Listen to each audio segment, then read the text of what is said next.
Hello students, आपके अपने YouTube channel जियो life attitude पर आपका स्वागत है।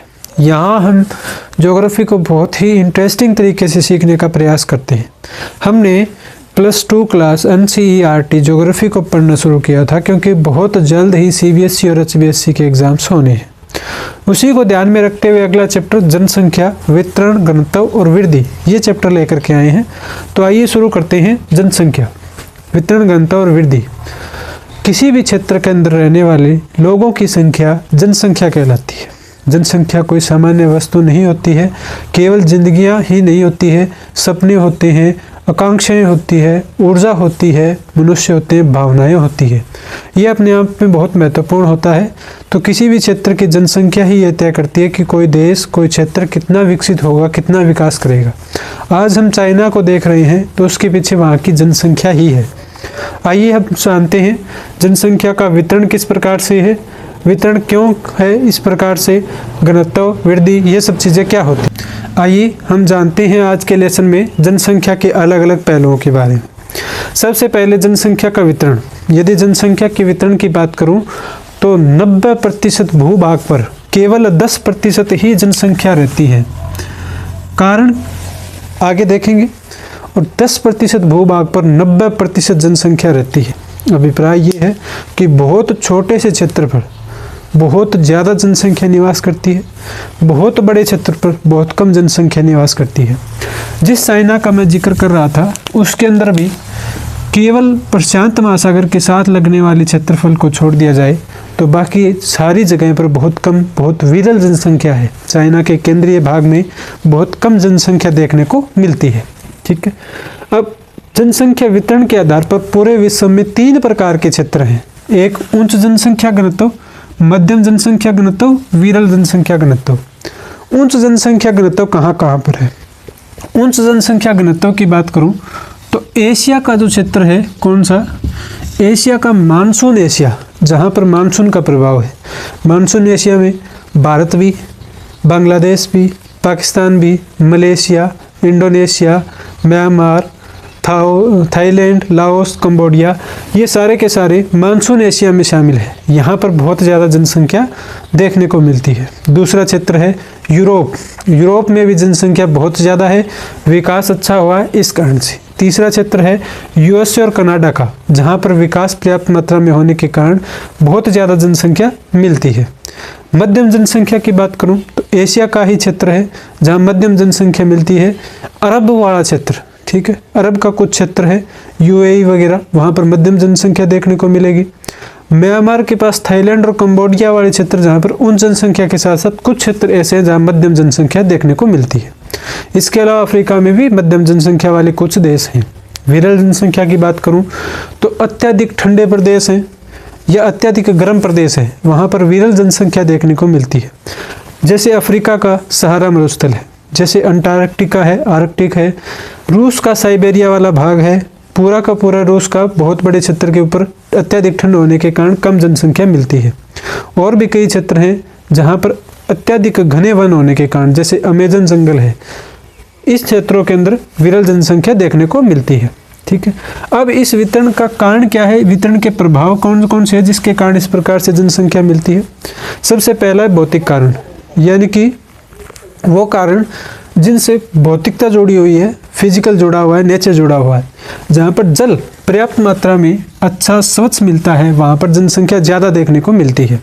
जहाँ पर जल की उपलब्धता नहीं होगी वहाँ पर जनसंख्या कम देखने को मिलेगी। उदाहरण पंजाब और राजस्थान के द्वारा हम समझ सकते हैं। पंजाब में जल पर्याप्त मात्रा में उपलब्ध है, जनसंख्या ज़्यादा मिलती है। राजस्थान के अंदर जल पर्याप्त मात्रा में उपलब्ध नहीं है तो वहाँ पर जनसंख्या कम मिलती है। दूसरा है जलवायु।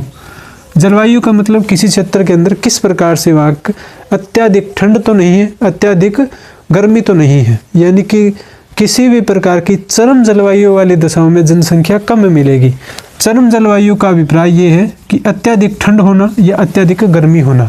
जैसे सहारा मरुस्थल बहुत ज़्यादा गर्म है, वहाँ पर जनसंख्या नहीं मिलती है। जैसे कि जो अंटार्कटिका या साइबेरिया वाला भाग है, अत्यधिक ठंड है, चरम जलवायु है, वहाँ पर कम जनसंख्या देखने को मिलती है। भारत के अंदर भी लद्दाख वाला क्षेत्र है, शीत मरुस्थल है, वहाँ जनसंख्या कम देखने को मिलेगी। दूसरा है अगला कारण भूमि। भूमि यदि समतल है तो वहाँ पर ज़्यादा जनसंख्या रहती है, क्योंकि वहाँ उद्योग धंधे वगैरह अच्छे से लगाए जा सकते हैं। भूमि ऊबड़ खाबड़ और पथरीली और पहाड़ी होने के कारण वहाँ जनसंख्या कम मिलेगी। अगला कारण है मिट्टी। मिट्टी यदि उपजाऊ है तो वहाँ पर जनसंख्या ज़्यादा निवास करती है। मिट्टी उपजाऊ नहीं मिलेगी, वहाँ पर जनसंख्या कम निवास करेगी। हमारे ही दक्षिण भारत का दक्कन का पठार है, मिट्टी उपजाऊ न होने के कारण वहाँ जनसंख्या कम मिलती है। वहीं यदि उत्तर में जो उत्तर प्रदेश बिहार का क्षेत्र है, जहाँ जनसंख्या ज़्यादा मिलती है, मिट्टी का उपजाऊ होना इसका एक कारण है। अगला है आर्थिक कारण, यानी कि कुछ आर्थिक कारण भी होते हैं जिसके कारण जनसंख्या बढ़ जाती है। सबसे पहला है खनिज। किसी क्षेत्र के अंदर यदि खनिज मिलेंगे तो वहाँ जनसंख्या ज़्यादा हो सकती है, क्योंकि उन खनिजों को निकालने के लिए लोग जा करके बस जाएंगे।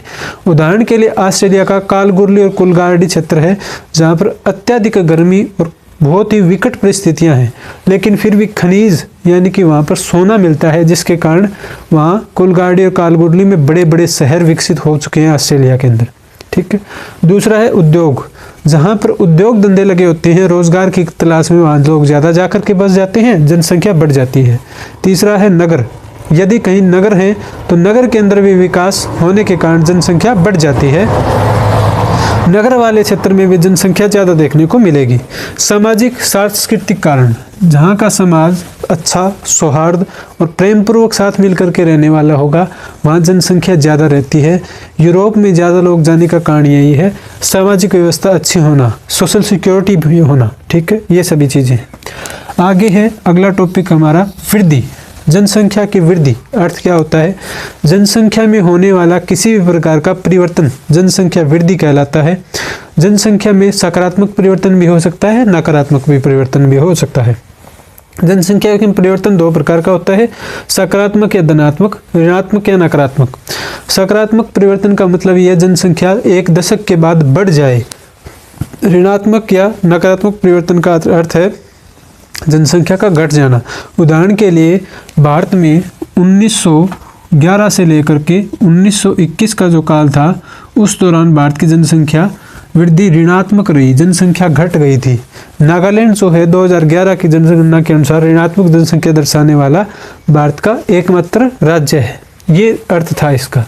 अब ये जो वृद्धि है, ये वृद्धि किन प्रकार की होती है, कौन कौन से कारक इसको प्रभावित करते हैं, देख लेते हैं। किसी भी स्थान की जनसंख्या बढ़ेगी या घटेगी, ये दो प्रकार से तय होता है, एक प्राकृतिक रूप से, एक प्रवास के द्वारा।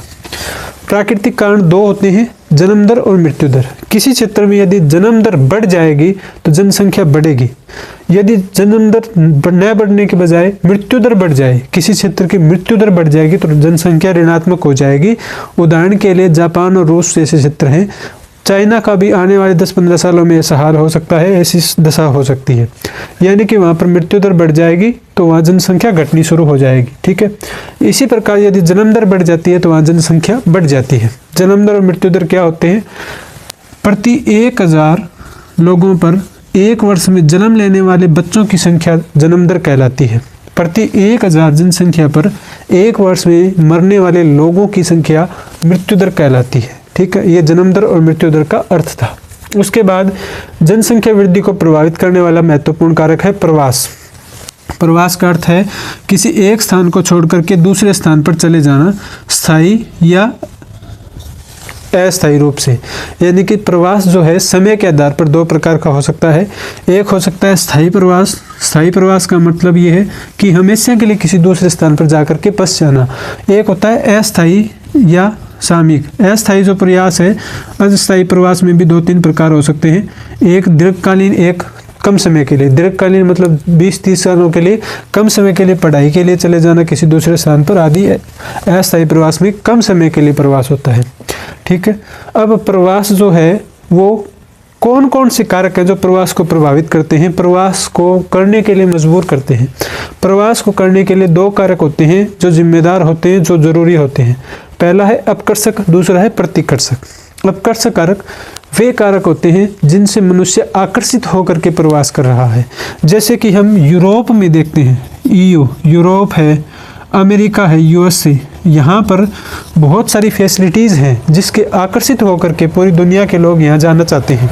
वही दूसरी ओर प्रतिकर्षक कारक, प्रतिकर्षक कारक का मतलब होते हैं दंगा फसाद, पर्याप्त मजदूरी न मिलना, बेरोजगारी है, बेरोजगारी, ये सारे कारण होते हैं जिनसे मजबूर होकर के मजबूरीवश जो प्रवास किया जाए वो प्रतिकर्षक कारक कहलाता है। यानी कि यदि मजबूर होकर के किसी स्थान को छोड़ना पड़ता है तो वो प्रतिकर्षक कहलाएगा। किसी स्थान से आकर्षित होकर के यदि हम प्रवास करते हैं तो अपकर्षक कारक कहलाएगा, उसे हम अपकर्षक कारक कहेंगे।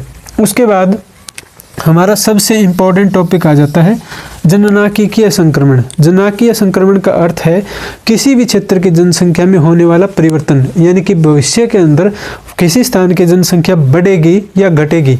यह जननांकीय संक्रमण के द्वारा हम पता चलता है, हमें अनुमान हो जाता है किसी क्षेत्र की, यानी कि वो कौन से स्टेज पर भविष्य में क्या होने वाला है। जननांकीय संक्रमण के दो मॉडल हैं, एक 3 अवस्थाओं वाला, एक 5 अवस्थाओं वाला। ठीक है, 3 अवस्थाओं वाले मॉडल में किसी भी देश की जनसंख्या को 3 अवस्थाओं के आधार पर बांटते हैं और 5 अवस्थाओं में 5 अवस्थाएं अलग अलग होती है। अब देखते हैं पहली अवस्था क्या होती है, कैसे होती है। कोई भी देश जो है सबसे पहले पहली अवस्था देख लेते हैं। इसमें ये होता है कि कोई भी देश विकास की सीढ़ी शुरू होता है, चलना शुरू होता है, वहाँ पर शिक्षा की कमी है, जागरूकता का अभाव है, इंफ्रास्ट्रक्चर विकसित नहीं है, हॉस्पिटल वगैरह कुछ नहीं है। हमारे यहाँ भी आज से करीब 100 या 200 साल पहले ऐसा ही होता था। शिक्षा की कमी, अव्यवस्था, हॉस्पिटल वगैरह न होना, इनके कारण जन्म दर बर्थ रेट भी हाई होती है और डेथ रेट भी हाई होती है। यानी उच्च जन्म दर और उच्च मृत्यु दर पहली अवस्था में होती है। ठीक है, अब ये अवस्था चलती रहती है, धीरे धीरे सरकार प्रयास करती है और कुछ इंफ्रास्ट्रक्चर, कुछ विकासात्मक कार्य शुरू कर देती है। ठीक है, अब विकासात्मक कार्य शुरू करने का मतलब वहाँ पर हॉस्पिटल वगैरह बनने शुरू हो जाते हैं। ठीक है, हॉस्पिटल बनने शुरू हो जाते हैं। इसके अलावा भूखमरी जो है वो समाप्त कर दी जाती है। लोगों के पास अनाज होता है पर्याप्त खाने के लिए, दवाइयाँ होती है, परंतु जागरूकता की अभी भी कमी होती है। तो जन्म दर जो है वो उच्च बनी रहती है, बर्थ रेट हाई बनी रहती है शुरुआत में, यानी कि ये स्टेज है। यहाँ पर बर्थ रेट जो है वो हाई बनी हुई है, बर्थ रेट और डेथ रेट शुरू में हाई थे। सेकंड स्टेज आते आते बर्थ रेट तो हाई ही रहती है, परंतु डेथ रेट जो है वो घट जाती है, लोग कम मरना शुरू कर देते हैं। 10 बच्चे पैदा हो रहे हैं, 10 में से 8 या 9 या 7 तक जिंदा हैं। पहली अवस्था में 10 बच्चे पैदा हुए, 10 में से 8 या 9 तक की मृत्यु हो चुकी है, जबकि दूसरी अवस्था में 10 में से 7-8 जिंदा हैं। अब क्या होता है, दूसरी अवस्था में जनसंख्या विस्फोट हो जाता है, एक तरीके से जनसंख्या तेज़ी से बढ़ने लग जाती है। अब तीसरी स्टेज जो आती है, इसमें तीसरी स्टेज जो है, इस तीसरी स्टेज में लोग जागरूक होने लगते हैं। हमारे दो कंसेप्ट पर आ जाते हैं, यानी कि अब जनसंख्या में स्थिरता आने लगती है। धीरे धीरे लोग जो हैं वो जागरूक हो चुके हैं, शिक्षा आ चुकी है, हॉस्पिटल और दूसरी व्यवस्थाएं पहले ही थी। अब हमारे दो इस सिद्धांत पर लोग चलने लगते हैं, जनसंख्या में स्थिरता आ जाती है। ठीक है, अब जब तीसरी अवस्था के बाद चौथी अवस्था आती है, इस समय तक लोग परिवार को बोझ समझने लगते हैं और वो भौतिक वस्तुओं में ही अपना सुख तलाश करते हैं, अपना जीवन चलाते हैं।